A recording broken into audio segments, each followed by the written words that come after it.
আজ আমরা নিজেদের পুষ্কুনি থেকে মাছ ধরলাম।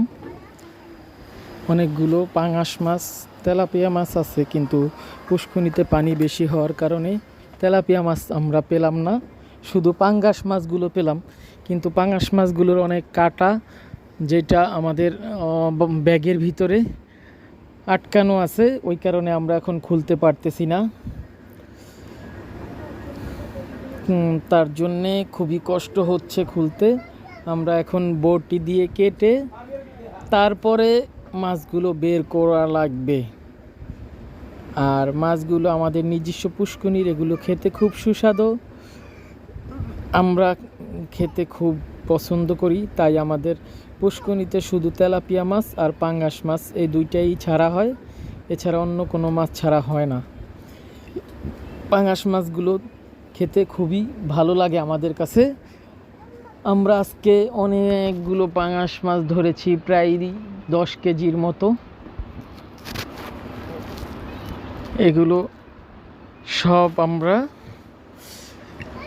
আপাতত ভাগ করে নেব দুজনে মিলে।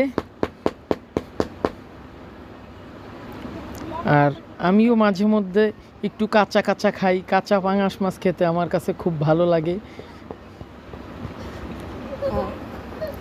আপনাদেরকে দেখাবো আমি কিভাবে কাঁচা পাঙ্গাস মাছ খাই, একটু পরেই দেখতে পাবেন আপনারা।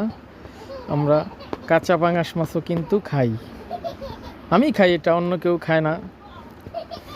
কাঁচা পাঙ্গাস মাছ খেতে খুব ভালো লাগে। পাঙ্গাস মাছ খাই আর হলো যে শরীরে শক্তি বাড়াই। পাঙ্গাস মাছ খেতে খুব মজা। আজকে পুষ্কুনিতে পানি বেশি থাকার কারণে আমরা মাছ ধরতে একটু কষ্ট হয়েছে, তারপরেও আলহামদুলিল্লাহ ভালো মাছ পেয়েছি।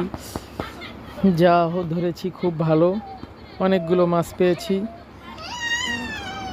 এগুলো আমরা এখন আমাদের ঘরে নিয়ে এসেছি, দেখা যাক এগুলো কি হয়। আমরা পাঙ্গাস মাছ খেতে খুব পছন্দ করি, তাই আমরা পাঙ্গাস মাছ ছেড়েছি পুষ্কুনিতে। আমাদের